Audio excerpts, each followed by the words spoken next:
Cumprimento a todos os meus irmãos com a paz de Jesus. Seja bem-vindo ao estudo da lição da Escola Sabatina, número 12. Precursores dos eventos finais. Antes de começar, vamos orar. Pai querido que estás nos céus, aqui estamos na Tua presença, buscando a Tua face, buscando a Tua bênção. Derrama sobre mim e os meus irmãos o Espírito Santo neste momento, ao estudarmos a Tua palavra, em nome de Jesus. Amém, Senhor. Precursores dos eventos finais. O verso áureo, porque Deus não nos deu espírito de covardia, mas de poder, de amor e de moderação, 2 Timóteo 1:7. Nesta semana estudaremos outras duas histórias bíblicas que prenunciam os eventos dos últimos dias em detalhes notáveis. Primeiramente, analisaremos o relato de Sadraque, Mesaque e Abdenego, que tem paralelos com as questões retratadas em Apocalipse capítulo 13. Então, voltaremos ao Novo Testamento, onde descobriremos que a experiência dos primeiros cristãos vai nos ajudar a entender o que esperar antes do retorno de Cristo. Ambos exemplos destacam uma coragem notável e apresentam chaves para encontrar paz de espírito, mesmo nas circunstâncias mais difíceis. Repetidamente, Jesus fez declarações como: não tenham medo e por que vocês estão assustados? João 6:20, Lucas 24:38. É importante lembrar que o foco da profecia é Cristo, e sendo assim, em todas as cenas retratadas nos momentos finais da terra, devemos seguir o seu conselho, que o coração de vocês não fique angustiado. Vocês creem em Deus, creiam também em mim. João 14:1. Os eventos dos últimos dias serão desafiadores para o remanescente de Deus. Mas é preciso encarar esses acontecimentos com esperança, porque Jesus está voltando. Aleluia! Na parte de domingo, Daniel 2 e a interpretação historicista. Uma das profecias mais poderosas de toda a Bíblia é o capítulo 2 de Daniel. Escrevendo mais de 500 anos antes de Cristo, o profeta Daniel predisse a história mundial. Em um capítulo da Bíblia está toda a história mundial e a sucessão dos impérios, começando em seu próprio tempo, como sempre a profecia começa no tempo do profeta dali para frente, no tempo do poder reinante dali para frente. Então começou com Babilônia, depois passou para Medo-Pérsia, e então Grécia, Roma e a divisão do Império Romano nas nações da Europa moderna, como existem até hoje. Na verdade, referindo-se às nações europeias, a profecia diz que procurariam se misturar por meio de casamentos, mas não se ligariam um ao outro, assim como o ferro não se mistura com o barro. Daniel 2:43. Essa profecia foi cumprida de maneira notável, apesar de todos os tipos de casamentos entre as pessoas dessas nações, de príncipes a plebeus, elas permanecem divididas. Por exemplo, a monarquia britânica é chamada de Casa de Windsor, um belo nome tipicamente inglês. No entanto, esse termo é relativamente recente. Originou-se no ano de 1917. Antes disso, a família real britânica era chamada de Casa de Saxe, Coburgo, Gotha, um nome claramente alemão, porque muitos da realeza britânica, tentando se misturar por meio de casamentos, eram parentes de sangue dos alemães. No entanto, esses laços de sangue não foram suficientes para mantê-los longe da guerra, e então, durante a Primeira Guerra Mundial, querendo se dissociar de seus odiados inimigos, eles mudaram o nome para Casa de Windsor. Abra sua Bíblia agora e vamos ler Daniel capítulo 2. Daniel capítulo 2, os versos 31 a 45. Aqui diz: Tu, ó rei, estavas vendo, e eis aqui uma grande estátua. O sonho que Deus deu para Nabucodonosor, uma grande estátua. Ninguém podia interpretar o sonho, pois Nabucodonosor chamou todos os magos, os astrólogos, os encantadores e os caldeus, os sábios de Babilônia, mas ninguém conseguia dizer ao rei qual era o sonho que ele tinha tido, e nem mesmo a interpretação. Finalmente, Deus colocou na frente de Nabucodonosor Daniel. Como lemos em Daniel capítulo 2, verso 16, e Daniel entrou e pediu ao rei que lhe desse tempo para que pudesse dar a interpretação. Então Daniel foi para casa e fez saber o caso a Ananias, Misael e Azarias, seus companheiros, para que pedissem misericórdia ao Deus do céu sobre este segredo, a fim de que Daniel e os seus companheiros não perecessem com o resto dos sábios de Babilônia.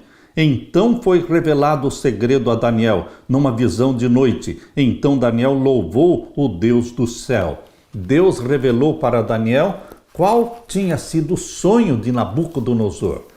E Deus deu para Daniel também a interpretação. Por isso nós lemos aqui no capítulo 2, verso 31. Tu, ó rei, estavas vendo, e eis aqui uma grande estátua. Esta estátua, que era grande, cujo esplendor era excelente, estava em pé diante de ti, e a sua vista era terrível. A cabeça daquela estátua era de ouro fino, e o seu peito e os seus braços de prata, o seu ventre e as suas coxas de cobre, as pernas de ferro, os seus pés em parte de ferro e em parte de barro. Estavas vendo isto quando uma pedra cortada sem mão, a qual feriu a estátua nos pés de ferro e de barro e os esmiuçou. Então foi juntamente esmiuçado o ferro, o barro, o cobre, a prata e o ouro, os quais se fizeram como a pragana das eiras no estio, e o vento os levou, e não se achou lugar algum para eles, mas a pedra que feriu a estátua se fez um grande monte, e encheu toda a terra. Este é o sonho. Também a interpretação dele diremos na presença do rei. Verso 37. Tu, ó rei, és rei de reis, pois o Deus do céu te tem dado o reino, o poder e a força e a majestade. E onde quer que habitem filhos de homens, animais do campo e aves do céu, ele tos entregou na tua mão e fez que dominasses sobre todos eles. Tu és a cabeça de ouro. Deus revelou para Daniel que a cabeça de ouro representava Babilônia, Nabucodonosor, o rei que teve o sonho. E agora o verso 39. E depois de ti se levantará outro reino inferior ao teu. Deus mostrou neste sonho a Nabucodonosor que, embora ele fosse um império poderoso representado pelo ouro, não seria um reino eterno, não duraria para sempre, que depois dele viria um outro inferior, representado pelo peito de prata. Assim como a prata é inferior ao ouro, o império que viria depois da Babilônia seria inferior também.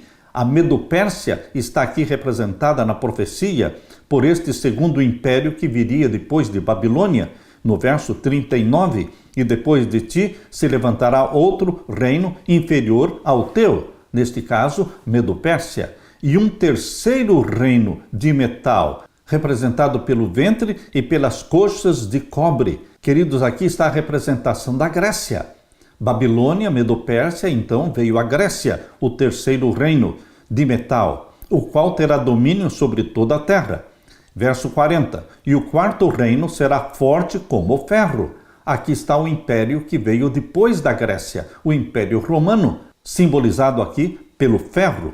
O quarto reino será forte como o ferro, pois como o ferro esmiuça e quebra tudo, como o ferro quebra todas as coisas, ele esmiuçará e quebrantará. E quanto ao que viste dos pés e dos dedos em parte de barro, de oleiro e em parte de ferro, isso será um reino dividido. Contudo, haverá nele alguma coisa da firmeza do ferro, pois que viste o ferro misturado com o barro de lodo.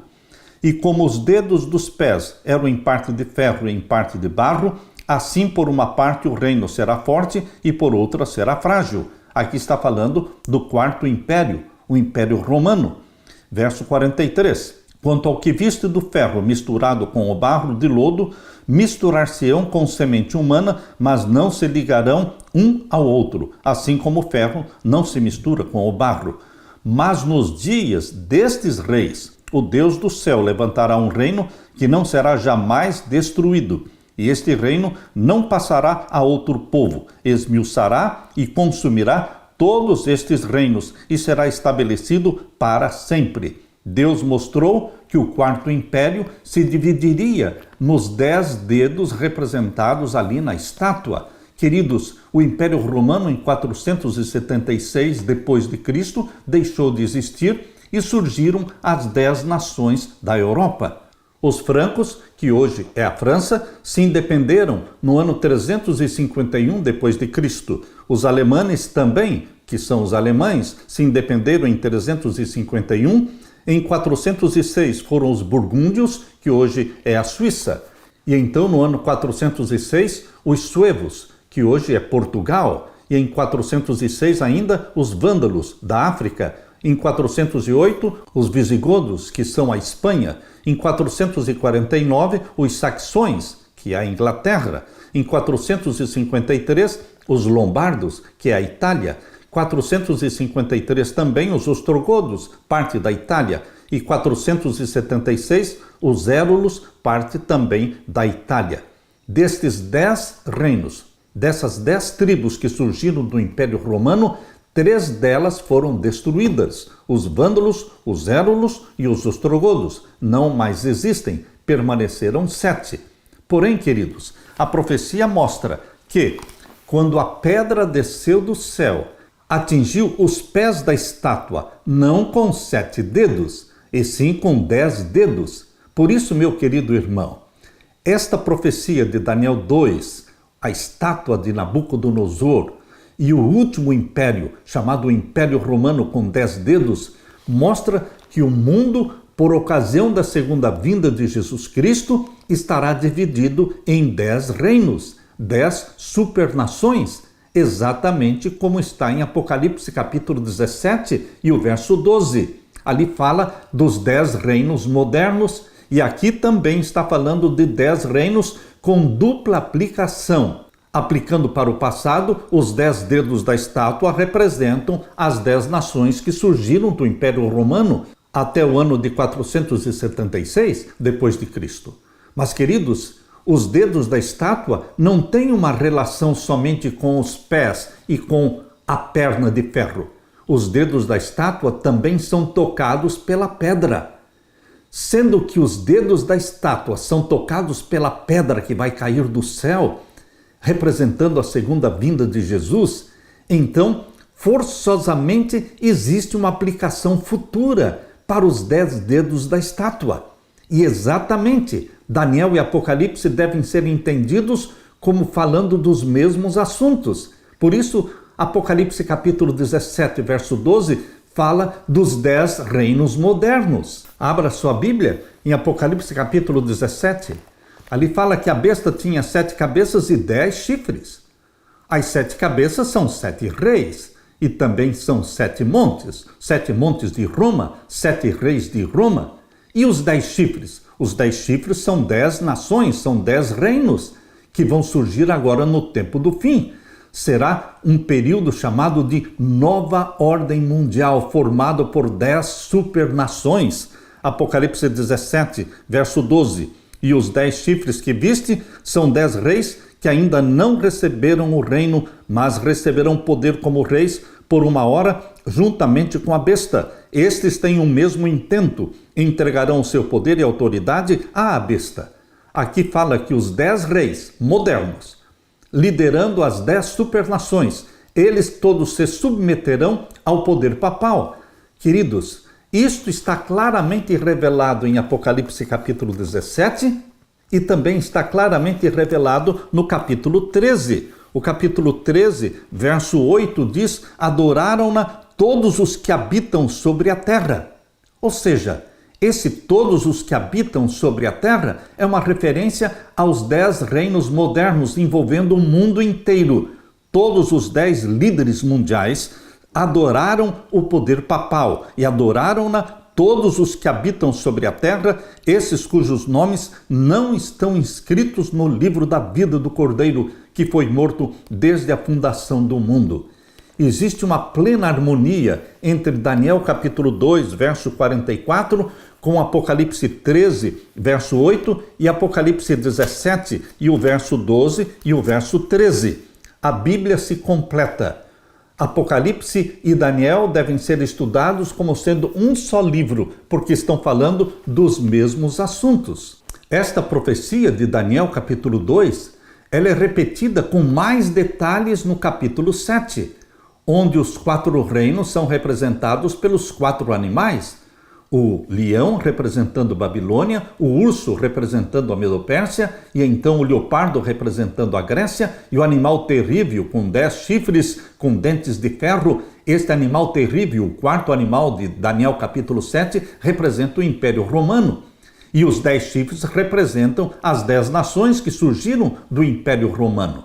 Queridos, só que no capítulo 7 nos dá mais detalhes e avança no tempo, porque mostra o chifre pequeno surgindo no meio dos 10 chifres, ou seja, no meio das 10 nações que surgiram do Império Romano, surgiu um chifre pequeno, ou seja, um poder que aparentemente, inicialmente, era pequeno, mas ele cresceu e derrubou 3 daqueles 10 primeiros chifres, ou seja, surgiu então o poder papal. O poder papal, um poder político religioso que derrubou 3 daqueles 10.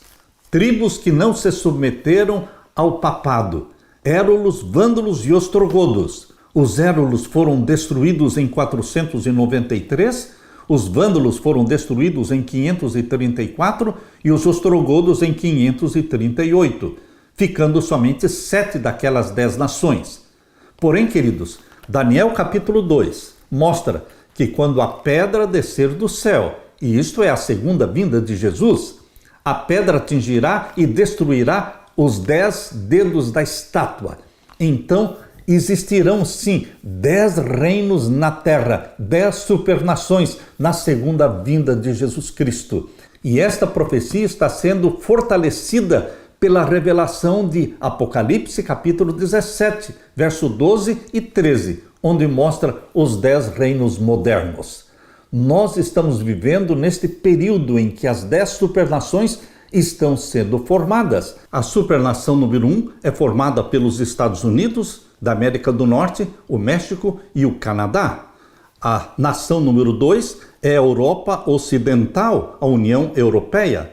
A nação número 3, Japão. A número 4, Austrália, África do Sul e o restante do mercado econômico dos países desenvolvidos. Nação número 5, leste europeu, incluindo a Rússia. Número 6, América Latina. Esse bloco econômico já está em formação e tudo indica que será liderado pelo Brasil. A nação número 7, norte da África e Oriente Médio. E a número 8, e a nação número 9, sul e sudeste da Ásia. E a nação número 10, China. Você pode encontrar este mapa das 10 supernações, publicado no livro Mankind at the Turning Point. Queridos, este livro foi publicado em 1974. O Illuminati publicou este projeto de reorganização global da Terra. Segundo a profecia de Apocalipse 17, versos 12 e 13, essas nações modernas precisam ser formadas para que o poder papal recupere a supremacia perdida em 1798. Esta supremacia perdida será recuperada a partir da lei dominical, quando implantada no mundo todo. A ferida mortal de 1798 começou a ser curada em 1929 com o Tratado de Latrão, mas ela só será completamente curada quando for aprovado o decreto dominical e o papado então recuperar a supremacia perdida. A supremacia perdida foi de 1260 anos e a supremacia que será restaurada agora no tempo do fim será de 3 anos e meio literais, 42 meses literais. Queridos, nós estamos vivendo exatamente no tempo em que as 10 supernações estão sendo formadas. Isso significa que a profecia está se cumprindo e que o próximo grande evento será a pedra que descerá do céu. Jesus Cristo voltará com poder e glória, destruindo todos os reinos da terra e estabelecendo o reino da glória do nosso Senhor Jesus Cristo, onde você e eu, o povo dos santos do Altíssimo, vamos participar. Nós fazemos parte do reino da glória do nosso Senhor Jesus Cristo. Aleluia! na parte de segunda-feira, adorando a imagem. Por mais leal que o rei Nabucodonosor tivesse sido a Daniel e ao seu Deus, porque ele havia ficado impressionado com a revelação do mistério mencionado ali em Daniel capítulo 2, versos 46 a 48, aqui diz: E então o rei Nabucodonosor caiu sobre o seu rosto e adorou a Daniel, e ordenou que lhe fizessem oferta de manjares e perfumes suaves. Respondeu o rei a Daniel e disse: Certamente o vosso Deus é Deus dos deuses, e o Senhor dos reis, e o revelador dos segredos, pois pudeste revelar este segredo. Então o rei engrandeceu a Daniel, e lhe deu muitos e grandes dons, e o pôs por governador de toda a província de Babilônia, como também por principal governador de todos os sábios de Babilônia. E pediu Daniel ao rei, e constituiu ele sobre os negócios da província de Babilônia a Sadraque, Mesaque e Abednego. Mas Daniel estava às portas do rei. O rei ficou muito impressionado e grato a Deus, e ele honrou Daniel e os seus companheiros. Mas, queridos, logo desapareceu esse entusiasmo do rei Nabucodonosor. A Bíblia mostra em Daniel capítulo 3. Você pode abrir a sua Bíblia em Daniel capítulo 3 e vamos ver então os versos 1 até o verso 12. Vejam: E o rei Nabucodonosor fez uma estátua de ouro, a altura da qual era de 60 côvados e a sua largura de 6 côvados. Levantou-a no campo de Dura, na província de Babilônia. Seguindo a sugestão dos conselheiros, Nabucodonosor se rebelou contra o Deus de Daniel. Os conselheiros disseram ao rei Nabucodonosor para que ele construísse uma estátua todinha de ouro. Era uma rebelião contra a revelação feita no capítulo 2, onde mostrava que Babilônia estava simbolizada pela cabeça de ouro. Mas não era toda a estátua de ouro, somente a cabeça. Mas agora, no capítulo 3, Nabucodonosor mandou construir uma estátua todinha de ouro. E mais, ela era de 60 côvados de altura e 6 de largura. Queridos, estes números usados aqui de 60 de altura por 6 de largura representa uma rebelião contra Deus, porque o número 6 é o número do homem que se rebela contra Deus. Satanás tentava frustrar o propósito divino. Intencionalmente, Nabucodonosor mandou construir então essa estátua de 60 côvados de altura e 6 de largura. Essas medidas foram escolhidas intencionalmente. Os sacerdotes babilônios usavam um sistema sexagesimal com base no número 6 e no número 60. Na prática da astrologia, da astronomia e da matemática, resultando em múltiplos de 6, diferente do sistema egípcio que nós adotamos hoje. O sistema sexagesimal tem sido aceito universalmente para medir arcos, ângulos e divisões do tempo. O ano lunar de 360 dias são 12 meses de 30 dias. Cada hora tem 60 minutos, cada minuto tem 60 segundos. O zero, 360 graus, que é um círculo, simbolizava a divindade. O número 6 era importante na religião babilônica, representava o Deus menor. E o número 60 representava o Deus maior. E o número 600, o número do panteão, representando a totalidade dos deuses ou espíritos do mundo inferior. Temos então o 6 unidade, temos então o 60, que é o 6 dezena, e temos o 600, que é o 6 centena, coincidindo com 666, 666, como é apresentado lá em Apocalipse, capítulo 13. Queridos, o ouro, que é o material do qual foi feita a estátua, era símbolo do poder civil, e o poder religioso era representado pelos números 6 e 60. A astrologia pagã dividiu o céu estrelado em 36 constelações, cujos números foram arranjados num quadrado e usados como um selo ou amuleto do sol pelos sacerdotes pagãos devotos do sol.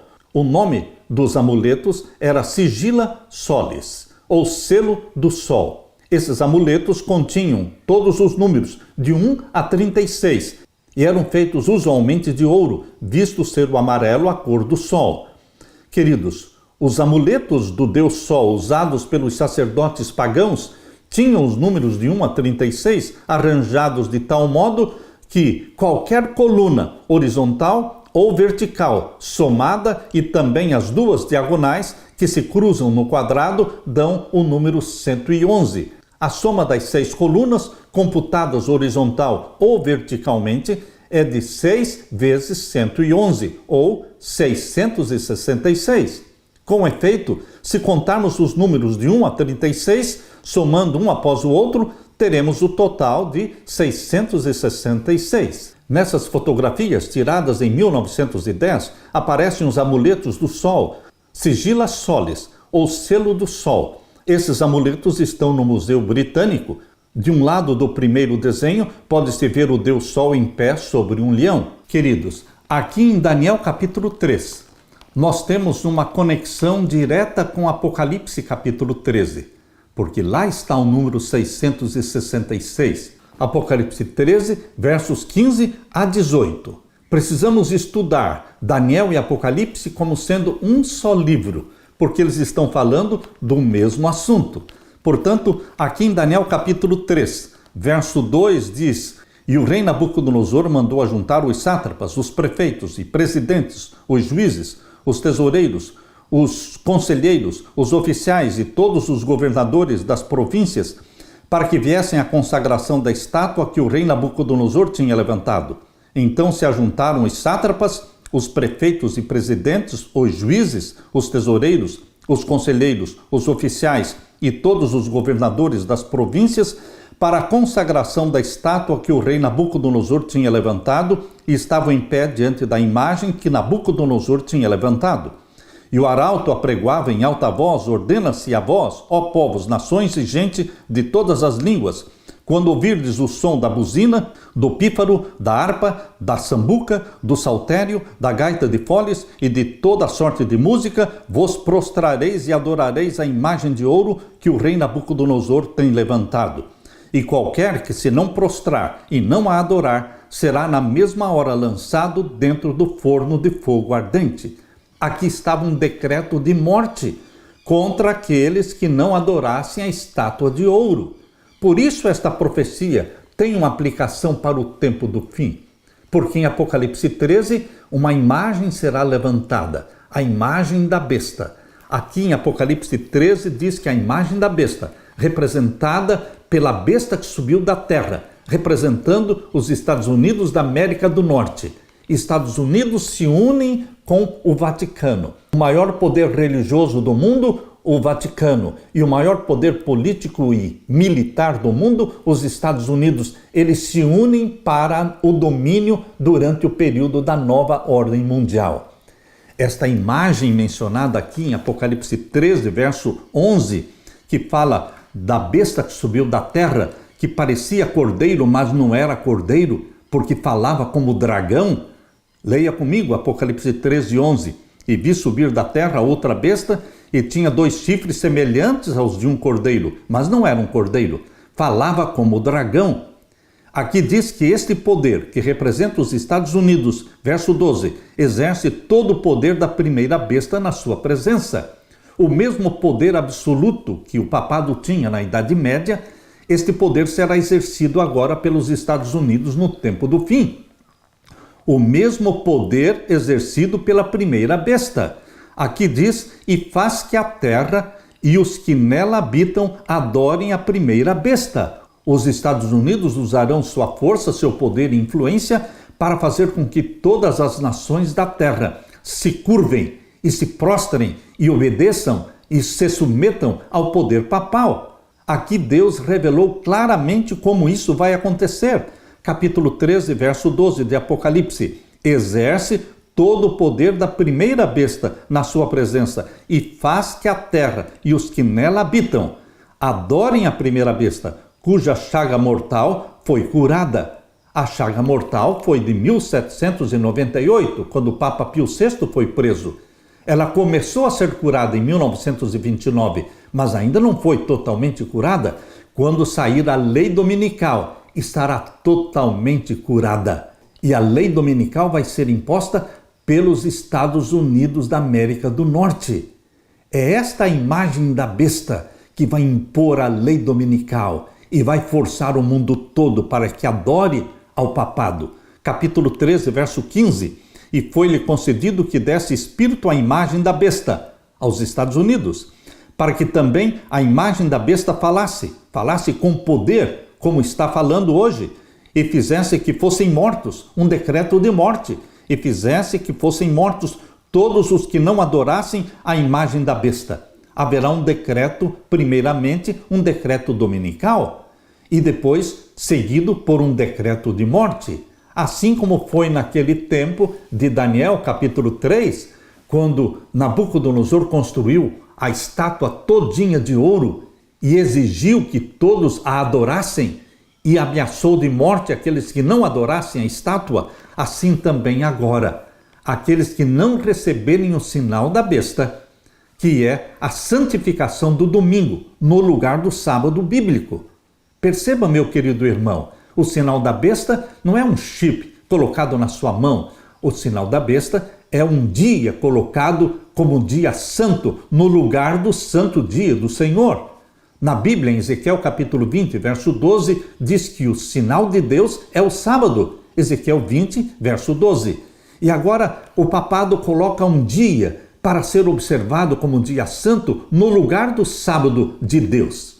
Desde o Jardim do Éden, o sábado é o dia do Senhor. Gênesis capítulo 2, verso 1 a 3, mostra claramente que o sétimo dia é o sábado do Senhor, nosso Deus. Mas, na encíclica papal Laudato Si, manda guardar o domingo. E agora existe uma movimentação mundial em todos os países para que se observe os mandamentos de Deus.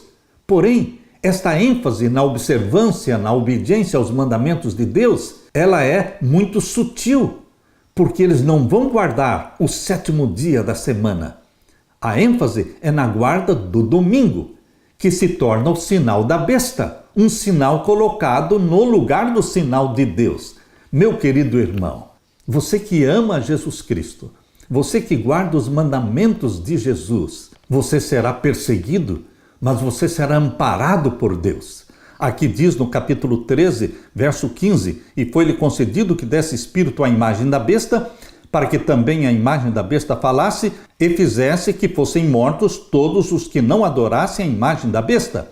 E faz que a todos, pequenos e grandes, ricos e pobres, livres e servos, lhe seja posto um sinal na sua mão direita ou nas suas testas, para que ninguém possa comprar ou vender, senão aquele que tiver o sinal, ou o nome da besta, ou o número do seu nome. Aqui a sabedoria. Aquele que tem entendimento, calcule o número da besta, porque é o número de um homem e o seu número é 666, 666. O 6 unidade, o 6 dezena e o 6 centena. Este sistema 666 veio lá de Babilônia. E ali em Daniel capítulo 3, Nabucodonosor representava um poder humano que se levantou contra Deus.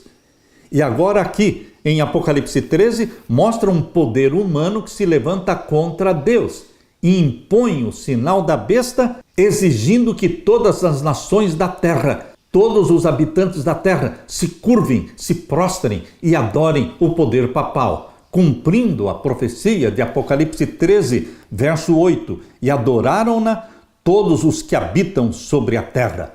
Meu querido irmão, você e eu estamos vivendo exatamente neste tempo em que o sinal da besta será implantado, tempo em que a lei dominical será aprovada no mundo todo, tempo em que as 10 nações, as 10 supernações serão formadas e então o papado terá domínio sobre os 10 líderes mundiais. Mas lembre-se, assim como Deus amparou e protegeu os seus servos lá no tempo de Babilônia, em Daniel capítulo 3, Deus os salvou, Deus os libertou da fornalha de fogo ardente. Assim Deus também guardará e protegerá o seu remanescente fiel nestes últimos dias. Acredite nisso, regozije-se em Jesus Cristo, aquele que é o vencedor de todas as batalhas. Aleluia! Na parte de terça-feira, adorando a imagem novamente, a história vai se repetir, meu querido irmão, minha querida irmã. Os estudiosos há muito tempo observam uma conexão entre Daniel capítulo 3 e Apocalipse. Apocalipse capítulo 13, Apocalipse capítulo 17, tudo isso fala sobre os eventos dos últimos dias. Daniel capítulo 3 descreve a ordem para adorar a imagem de ouro, e a desobediência a esta ordem resultaria em punição, morte. Assim está em Daniel capítulo 3, verso 15. Leia comigo Daniel 3,15. Agora, pois, se estáis prontos, quando ouvirdes o som da buzina, do pífaro, da guitarra, da harpa, do saltério e da gaita de foles, e de toda a sorte de música, para vos prostrardes e adorardes a estátua que fiz, bom é. Mas se a não adorardes, sereis lançados na mesma hora, dentro do forno de fogo ardente. E quem é o Deus que vos poderá livrar das minhas mãos? Veja a audácia de Nabucodonosor, a pergunta desafiadora que ele fez. E quem é o Deus que vos poderá livrar das minhas mãos? Queridos, da mesma forma, agora no tempo do fim, quando o mundo todo estiver obedecendo às leis papais, e a lei papal manda guardar o domingo no lugar do sábado, como ficarão aqueles que guardam o sábado?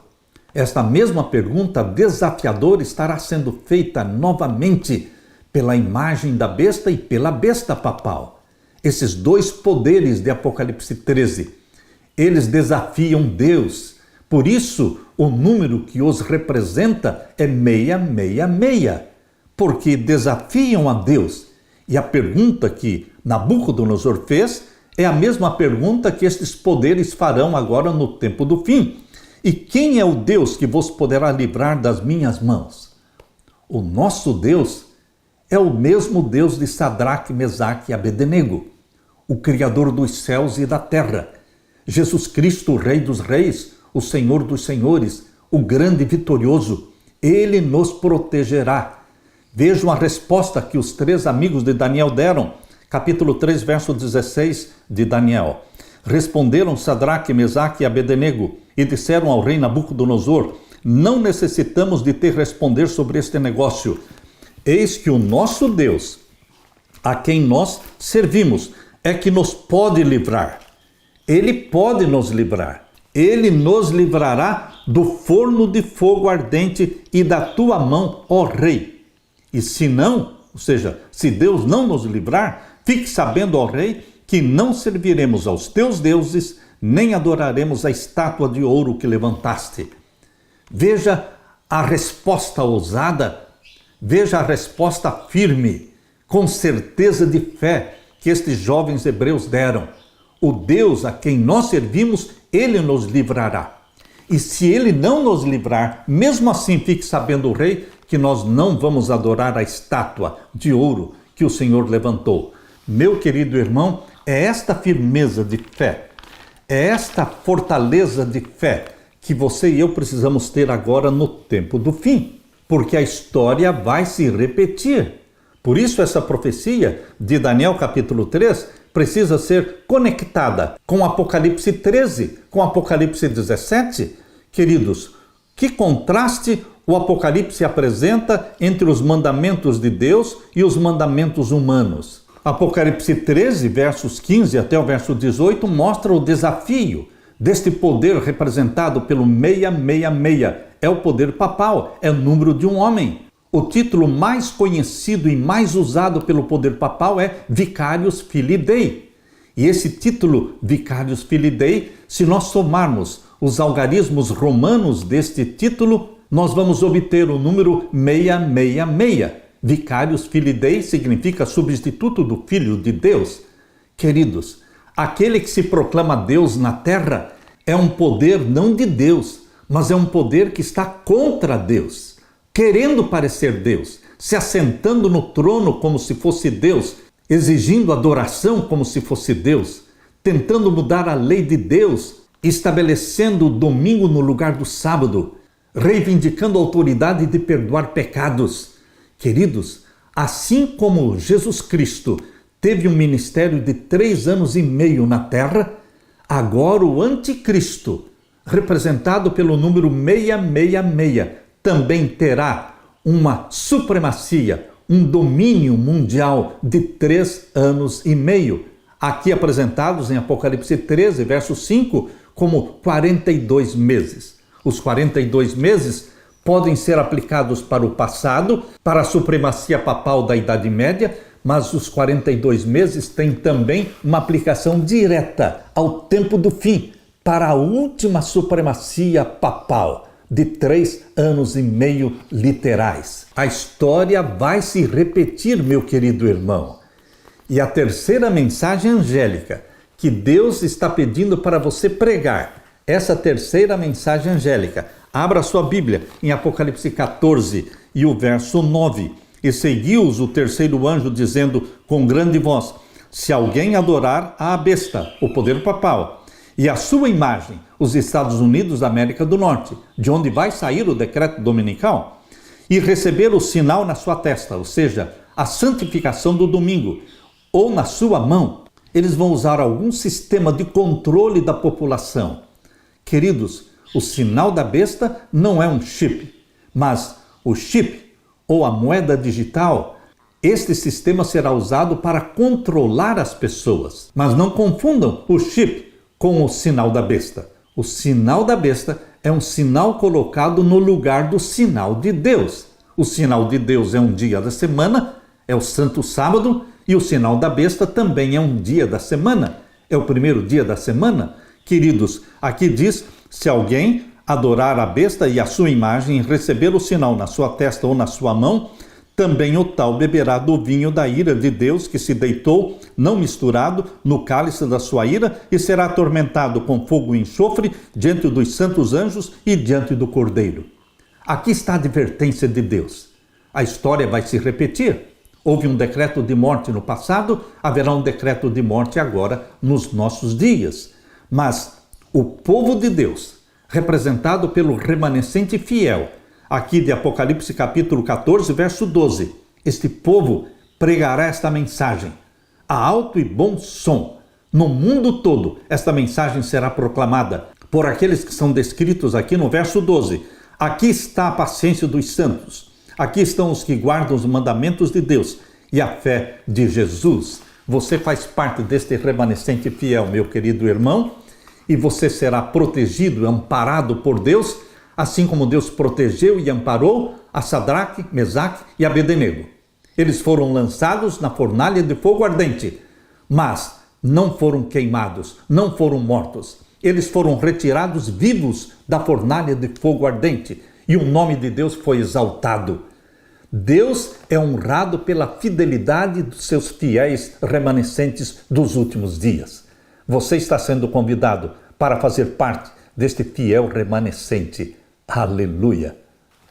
Na parte de quarta-feira, perseguição à Igreja Apostólica.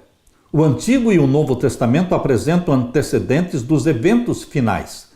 A vida não era fácil para os cristãos no primeiro século. Foram odiados pelos compatriotas judeus que os viam como ameaça à fé de Moisés e enfrentaram também a ira dos romanos. Os poderes da terra e do mal se mobilizaram contra Cristo na pessoa dos seus seguidores. O paganismo previa que se o evangelho triunfasse, seus templos, seus altares desapareceriam. Então, os pagãos convocaram suas forças para destruir o cristianismo. Acenderam-se as fogueiras da perseguição. Grande conflito, página 30. Meu querido irmão, com certeza a história vai se repetir. Uma história do livro de Atos mostra de forma bastante poderosa o que o povo de Deus pode esperar agora para os últimos dias, quando o Apocalipse 13 vai se cumprir. Abra sua Bíblia em Atos capítulo 12, vamos ver então os versos 1 a 17. E por aquele mesmo tempo o rei Herodes estendeu as mãos sobre alguns da igreja para os maltratar, e matou a espada a Tiago, irmão de João. E vendo que isso agradara aos judeus, continuou mandando prender também a Pedro. E eram os dias dos asmos, dia dos pães asmos. E havendo-o prendido, o encerrou na prisão, entregando-o a 4 quaternos de soldados para que o guardassem, querendo apresentá-lo ao povo depois da Páscoa. Pedro, pois, era guardado na prisão, mas a igreja fazia contínua oração por ele a Deus. E quando Herodes estava para o fazer nessa mesma noite comparecer, estava Pedro dormindo entre dois soldados, ligado com suas cadeias, e os guardas diante da porta guardavam a prisão. E eis que sobreveio um anjo do Senhor, e resplandeceu uma luz na prisão, e tocando a Pedro na ilharga, o despertou, dizendo: levanta-te depressa. E caíram-lhe das mãos as cadeias. E disse-lhe o anjo: cinge-te e ata as tuas alparcas. E ele o fez assim. Disse-lhe mais: lança as costas a tua capa e segue-me. E saindo o seguia, e não sabia que era real o que estava sendo feito pelo anjo, mas cuidava que via alguma visão. E quando passaram a primeira e segunda guarda, chegaram à porta de ferro que dá para a cidade, a qual se lhe abriu por si mesma. E tendo saído, percorreram uma rua, e logo o anjo se apartou dele. E Pedro, tornando a si, disse: agora sei verdadeiramente que o Senhor enviou o seu anjo e me livrou da mão de Herodes e de tudo que o povo dos judeus esperava. E considerando ele nisto, foi à casa de Maria, mãe de João, que tinha por sobrenome Marcos, onde muitos estavam reunidos e oravam. E batendo Pedro à porta do pátio, uma menina chamada Rode saiu a escutar. E conhecendo a voz de Pedro, de gozo, ou seja, de alegria, não abriu a porta, mas correndo para dentro anunciou que Pedro estava à porta.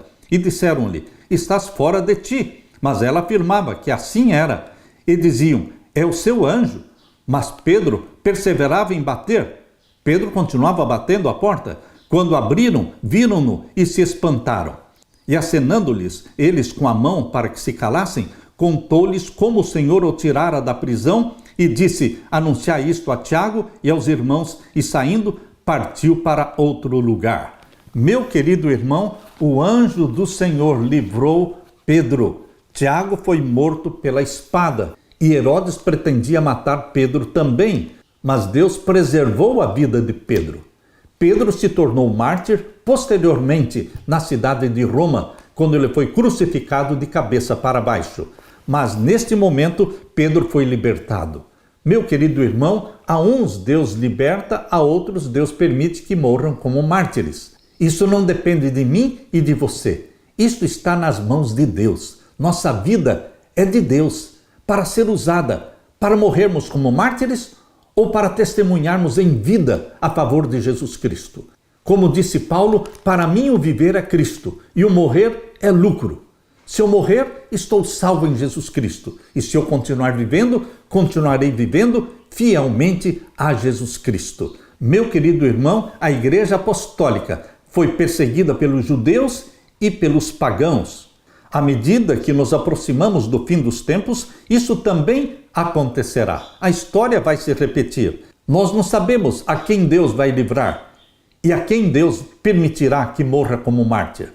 Mas, meu querido irmão, Deus nos dá coragem, ousadia no momento certo. Deus vai derramar sobre você o Espírito Santo e dar para você a coragem de um mártir, ou a coragem de uma testemunha viva, que permanecerá viva, testemunhando de Jesus até a segunda vinda de Jesus. Vivendo ou morrendo, somos de Jesus. Aleluia! Na parte de quinta-feira, a marca da besta. A marca da besta gira em torno de adoração. Satanás queria ser adorado no céu. Satanás quer ser adorado hoje ainda. À medida que os anos passam, os eventos finais, como o decreto de morte e a marca da besta, ainda não aconteceram, mas vão acontecer muito em breve. Algumas pessoas ainda expressam dúvidas e até mesmo ceticismo, incredulidade sobre nossa interpretação dos eventos finais, incluindo a centralidade do sábado como dia do Senhor e o domingo como dia papal. Este vai ser o assunto do conflito final. O dia do Senhor e o dia do papado. O Apocalipse é claro. Ou adoramos o Criador dos céus e da terra, ou vamos adorar a besta papal e a sua imagem. Não deveria nos surpreender que, em uma questão que gira em torno da adoração ao Criador, o sábado seja o ponto central. Por quê? Uma vez que este é o sinal fundamental de que Deus é o Criador, que deu origem a esse dia de guarda lá no Jardim do Éden. Abra sua Bíblia agora e leia comigo Gênesis capítulo 2 e o verso 1 até o verso 3. Aqui está, já na primeira página da Bíblia, Deus falando: assim os céus e a terra e todo o seu exército foram acabados. Gênesis 2, 1 a 3. E havendo Deus acabado no dia 7º a sua obra que tinha feito, descansou no 7º dia de toda a sua obra que tinha feito. E abençoou Deus o dia 7º e o santificou, porque nele descansou de toda a sua obra que Deus criara e fizera. Você tem alguma dúvida, meu querido irmão, quanto ao dia de guarda, quanto a ser domingo ou sábado, quanto a ser o primeiro dia da semana ou o 7º dia da semana? Você tem alguma dúvida? A Bíblia responde a sua dúvida. Já na primeira página da Bíblia, aqui no capítulo 2 de Gênesis, verso 1 a 3, diz claramente que Deus fez 3 coisas no 7º dia da semana. Deus descansou, Deus abençoou e Deus santificou. E quando Deus escreveu os 10 mandamentos, em Êxodo capítulo 20, ele confirmou aquilo que ele fez lá na semana da criação. Aqui em Êxodo capítulo 20, verso 8 a 11, é uma confirmação do que Deus falou em Gênesis capítulo 2, versos 1 a 3. Quero ler para você o 4º mandamento de Êxodo 20, versos 8 a 11. Lembra-te do dia do sábado para o santificar. 6 dias trabalharás e farás toda a tua obra, mas o 7º dia é o sábado do Senhor teu Deus. Não farás nenhuma obra, nem tu, nem teu filho, nem tua filha, nem o teu servo, nem a tua serva, nem o teu animal, nem o teu estrangeiro que está dentro das tuas portas. Agora veja, no verso 11, fala daquilo que Deus fez lá na semana da criação. Verso 11 diz: porque em 6 dias fez o Senhor os céus e a terra, o mar e tudo que neles há, e ao 7º dia descansou, portanto abençoou o Senhor o dia do sábado e o santificou. Aqui existe uma plena harmonia entre o que Deus fez no Jardim do Éden, descansou, no 7º dia abençoou e santificou. Isso é repetido nos 10 mandamentos. Deus é muito convincente e didático, porque aqui diz no 4º mandamento, capítulo 20, verso 11, porque em 6 dias fez o Senhor os céus e a terra, o mar e tudo que neles há, e ao 7º dia descansou, como está lá em Gênesis capítulo 2, verso 1 a 3, portanto abençoou, está lá também o 2º verbo, abençoar, são 3 verbos, descansar, abençoar e santificar, e o santificou. Meu querido irmão, não existe dúvida alguma. Quando Jesus Cristo veio à Terra, ele não aboliu a lei, ele obedeceu a lei. Todos os sábados, Jesus estava na sinagoga, adorando a Deus. Ele guardava o sábado. Ele não transgredia o sábado bíblico. Ele transgredia, sim, a tradição dos judeus. A tradição proibia mesmo curar pessoas no sábado. Jesus não seguia a tradição. Jesus obedecia os mandamentos de Deus, que não proíbe fazer o bem no sábado. O mandamento de Deus não proíbe curar doentes no sábado. Por isso Jesus guardava os mandamentos de Deus e não a tradição dos hipócritas fariseus. Aqui em Lucas capítulo 4, abra sua Bíblia, Lucas capítulo 4, verso 16, diz claramente que Jesus ia todos os sábados à sinagoga. Não somente porque ele era judeu, mas Jesus Cristo obedecia os mandamentos de Deus porque ele era filho de Deus. Assim você também, filho e filha de Deus, deve obedecer os mandamentos de Deus. O Espírito Santo implanta em você a mesma mente obediente de Jesus Cristo. Aqui diz em Lucas 4, verso 16. Chegando a Nazaré, onde foi criado, entrou num dia de sábado, segundo o seu costume, na sinagoga e levantou-se para ler. A Bíblia diz claramente que era o costume de Jesus ir à igreja sábado após sábado. Meu querido irmão, é importante entendermos essa questão do sábado. Por quê? Porque é o sinal de Deus, é o memorial da criação. O sábado é o sinal de que Deus é o Criador dos céus e da terra.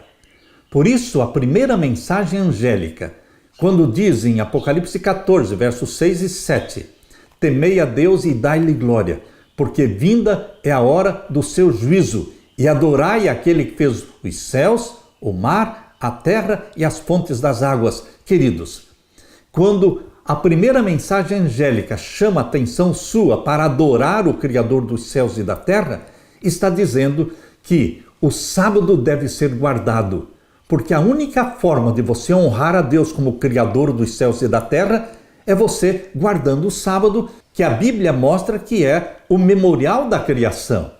Assim como Deus coroou a semana da criação, lá em Gênesis capítulo 2, versos 1 até o verso 3. Deus coroou a semana da criação, colocando o sétimo dia como um monumento que lembra a humanidade de que não existe evolucionismo, existe criacionismo especial. Deus criando e Deus estabelecendo o sétimo dia como um memorial da criação, mostrando que Ele é o Criador dos céus e da terra. E agora o poder papal escreve outros 10 mandamentos no Catecismo Romano. E os 10 mandamentos do Catecismo Romano, ali fala guardar domingos e festas. É uma rebelião clara e aberta contra os mandamentos de Deus. Existem 2 poderes que exigem adoração. Deus exige adoração porque Ele é Deus. E o poder papal exige adoração porque ele quer se colocar no lugar de Deus. Ele quer se assentar no trono de Deus, querendo parecer Deus. E estabeleceu um sinal de autoridade. O sinal de autoridade papal é o domingo, primeiro dia da semana. Por isso, todas as igrejas evangélicas, todas as igrejas protestantes estão se submetendo ao papado, guardando o domingo. Porque não existe um mandamento bíblico que mande guardar o domingo. Só existe um mandamento papal. E isto significa obediência ao papado. O mandamento de Deus, que mostra obediência a Deus, fala claramente: lembra-te do dia do sábado para o santificar. Então, meu querido irmão, agora no tempo do fim, a batalha será entre 2 dias de adoração. Um é o sinal de Deus e outro é o sinal do poder papal. A quem vamos adorar? A quem vamos obedecer? Por isso, é importante pregar a mensagem que Deus nos deu para pregar, que não deixam margem para a dúvida. Perceba, leia comigo, mais uma vez, a terceira mensagem angélica. Apocalipse 14, verso 9. E seguiu-os o terceiro anjo, dizendo com grande voz: se alguém adorar a besta e a sua imagem. São 2 poderes que dominam o mundo agora no tempo do fim. A besta que subiu do mar e a besta que subiu da terra. E elas se mesclam e se misturam, se tornando um só poder. Um poder político e religioso que impõe o sinal da besta, que impõe um decreto dominical e exige adoração. E aqui diz: se alguém adorar a besta e a sua imagem e receber o sinal na sua testa ou na sua mão, também o tal beberá do vinho da ira de Deus, que se deitou, não misturado no cálice da sua ira, e será atormentado com fogo e enxofre diante dos santos anjos e diante do Cordeiro. Meu querido irmão, esta mensagem de advertência tem que ser pregada para o mundo inteiro. E você precisa fazer a sua decisão ao lado de Deus, o Criador dos céus e da terra, e guardar os mandamentos que foram escritos pelo dedo de Deus. Não guardar os mandamentos papais. O povo de Deus descrito aqui no Apocalipse está claramente identificado no capítulo 14, verso 12. Aqui está a paciência dos santos, aqui estão os que guardam os mandamentos de Deus e a fé de Jesus Cristo. Deixo com você, meu querido irmão, minha querida irmã, o convite de Deus, para que você faça parte do remanescente fiel de Deus, não somente guardando os mandamentos de Deus e tendo a fé em Jesus Cristo como Salvador, mas também pregando esta mensagem e preparando um povo para a segunda vinda de Jesus. Aleluia! Deixe-me orar com você. Pai querido que estás nos céus, bendito seja o Senhor Deus, que claramente nos revela em sua palavra o sinal de Deus e o sinal da besta. Só o Senhor pode ser adorado, Criador dos céus e da terra, porque o Senhor é Deus, o Deus de Israel, o Deus de Abraão, de Isaque e de Jacó. Tu és o nosso Deus. Derrama o Espírito Santo sobre mim e os meus irmãos, fazendo-nos proclamadores poderosos, cheios do Espírito Santo, das 3 mensagens angélicas. e volte logo, querido Jesus, é o nosso clamor. Em teu nome pedimos. Amém, Senhor. Deixo com você, meu querido irmão e irmã, a paz de Jesus. Amém.